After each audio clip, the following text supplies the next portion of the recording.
Dzisiejszy materiał nietypowo zaczniemy od wykładu z matematyki.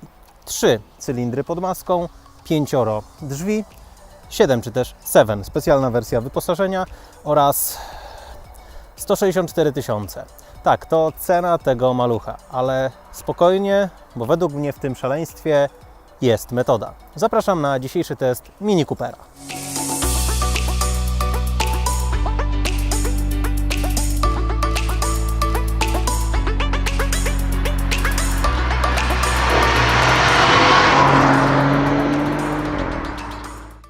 Oryginalne Mini z założenia miało być autem małolitrażowym, kompaktowym, a zarazem pojemnym. Jego wymiary zewnętrzne miały nie przekraczać 3 metrów długości, natomiast w środku wymagano co najmniej 1,80 m przestrzeni pasażerskiej. Za napęd służyć miał silnik o pojemności 0,8 litra, rozwijający zawrotne 32 konie mechaniczne. Oryginalne nazewnictwo pierwszych serii Mini to Austin 7 oraz Morris Mini Minor. Testowane auto to właśnie hołd dla tego pierwszego, specjalna wersja 7. Charakteryzuje się ona m.in. specjalnym lakierem Lapis Luxury Blue, napisami 7, pasami na masce, wielkim szarym dachem i paroma gadżetami w środku. Ale to nie koniec lifestyle'owego szaleństwa. Mini z roku 1959 mogło pochwalić się bardzo minimalistycznym wnętrzem z dominującym na samym środku kołem prędkościomierza. We wskrzeszonym w 2001 roku przez BMW modelu pozostał duży prędkościomierz na środku, natomiast przed kierowcą znajdował się równie pokaźny obrotomierz. W najnowszej, trzeciej już generacji modelu prędkościomierz ustąpił miejsca ekranowi multimedialnemu, znanemu z systemów BMW. Oczywiście sam system został dostosowany do klimatu auta poprzez zmianę grafik i tym podobne szczegóły. Natomiast okrąg na desce rozdzielczej został na swoim miejscu, tylko tym razem troszeczkę w innym celu. Służy on jako tak zwany ring cyfrowy, świecący się w kolorze ambientowym wnętrza, a podczas jazdy informujący nas o obecnym stanie auta, czy też o zbyt bliskiej odległości od przeszkody przy parkowaniu. Jeśli jedziemy w trybie Sport lub Eco, również będziemy informowani o tym odpowiednim kolorem oświetlenia. W tym drugim też podczas wyłączenia silnika przez system Start-Stop okrąg delikatnie zanika, by pojawić się ponownie, kiedy puścimy nogę z hamulca i odpali się silnik. Ten mały detal powoduje, że czujemy, jakby auto żyło razem z nami. Prędkościomierz natomiast zamiast na środku umieszczony jest razem z obrotomierzem i wskaźnikiem stanu paliwa na kolumnie kierownicy, dzięki czemu nieważne jak je ustawimy, zegary są zawsze świetnie widoczne.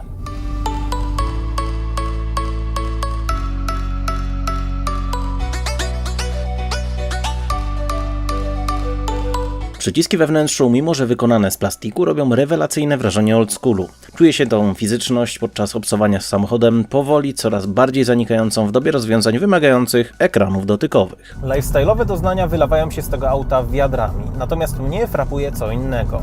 Reklamowane ono jest jako go-kartowa radość z jazdy. Co prawda w trybie sport, jeżeli będziemy go konfigurować, będziemy mieli do czynienia z bardzo nieniemieckim poczuciem humoru. Napęd oznaczany jest ikonką rakiety, natomiast podwozie go-kartem. Przy 3 cylindrach?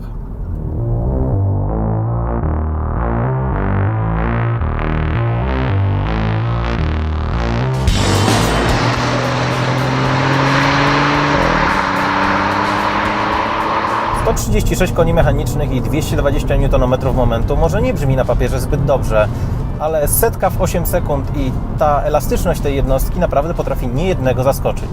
Szkoda tylko, że nie dostaliśmy łopatek przy kierownicy, bo aż się o nie tutaj prosi.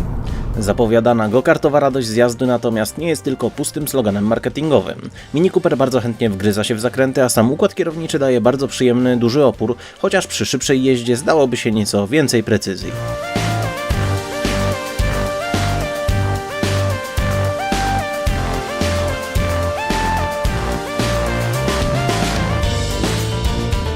Przez co auto staje się czymś więcej niż tylko po prostu drogim gadżetem. Silnik bardzo chętnie wkręca się na obroty i rekompensuje nam te 3 cylindry bardzo rasowym pomrukiem. Oczywiście spalanie w takiej sytuacji będzie wyższe od deklarowanego, ale uśmiech na twarzy w zakrętach totalnie nam to zrekompensuje. Można powiedzieć, że jest to namiastka go-kartowych wrażeń z jazdy, chociaż w topowej wersji John Cooper Works uczucie to będzie o wiele silniejsze.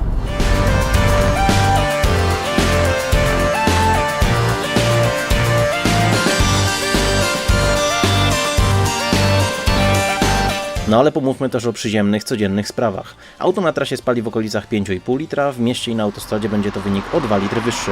Oczywiście wszystko zależy też od stylu jazdy i prędkości przelotowej. System multimedialny działa bardzo sprawnie, jest przejrzysty i przyjazny w obsłudze. Dodatkową opcją jest instrukcja obsługi graficzna, pokazująca piktogramami wszystkie funkcje samochodu. Bardzo prosta i przydatna rzecz. Zawieszenie natomiast jest zestrojone delikatnie twardo. Widać, że jest bardziej sportowe niż komfortowe, ale na naszych drogach sprawdza się całkiem nieźle.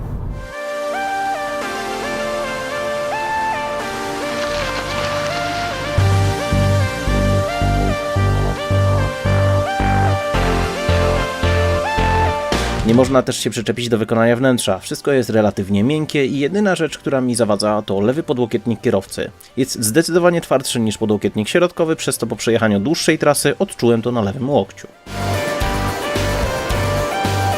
No i to, czego w tym aucie zdecydowanie brakuje, czyli miejsce z tyłu. Jest to bardziej 2+2 aniżeli pełnoprawny 5-osobowy kompakt. Dlatego osobiście skierowałbym się w stronę 3-drzwiowej wersji. Będzie ona o 16 cm krótsza, 60 kg lżejsza, a co za tym idzie, nieco szybsza.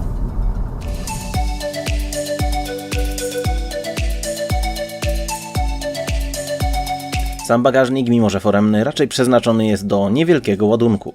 Pomieści niewiele ponad 200 litrów, a pod podłogą znajdziemy dodatkową przegrodę. Mały również jest bak paliwa, raptem 40 litrów.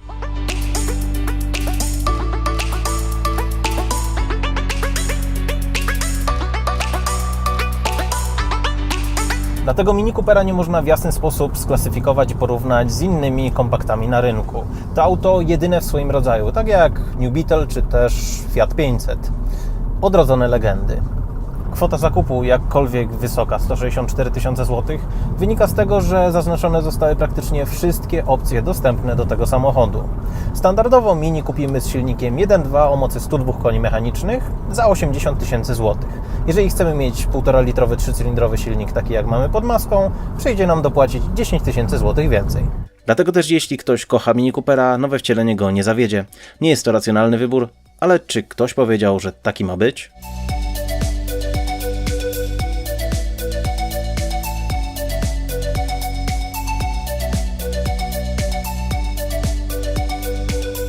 Jeśli podobał Ci się materiał, to proszę zostaw nam kciuka w górę pod tym filmem. Zasubskrybuj nasz kanał, daj nam lajka na Facebooku, a w wolnej chwili może jeszcze na przykład przejrzysz jakieś inne nasze testy.